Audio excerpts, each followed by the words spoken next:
আজকে আমি বানাবো চিংড়ি মাছের পাতুরি। চিংড়ি মাছগুলোকে ভালো করে ধুয়ে পরিষ্কার করে রেখে দিয়েছি। এরপরে লাউ পাতাগুলোকে ভালো করে ধুয়ে পরিষ্কার করে রেখে দিয়েছি। এরপরে আমি মশলা রেডি করার জন্য সাদা সর্ষে, পোস্ত, মগজদানা, কাঁচা লঙ্কা, আদা, রসুন আর পেঁয়াজ কুচি দিয়ে ভালো করে একটা পেস্ট তৈরি করে নিয়েছি। ওই পেস্টের মধ্যে সর্ষের তেল, হলুদ গুঁড়ো, লঙ্কা গুঁড়ো, পরিমাণ মতো নুন দিয়ে তারপরে চিংড়ি মাছগুলোকে আমি ভালো করে মশলার সঙ্গে মিক্স করে রেখে দিয়েছি। এরপরে দুটো লাউ পাতার উপরে মশলা মাখা চিংড়ি মাছগুলোকে দিয়ে সর্ষের তেল দিয়ে তারপরে কাঁচা লঙ্কা দিয়ে ভালো করে ফোল্ড করে একটা কাঠি দিয়ে আটকে রেখে দিয়েছি।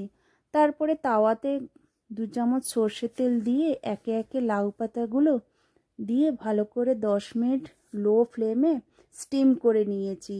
এই স্টিম করার কারণে দেখুন মশলাগুলো যাতে না বেরিয়ে যায়। খুব সুন্দরভাবে একটা ফ্রাই হয়ে গেছে। ভাতের সঙ্গে খেতে খুবই ভালো লাগবে।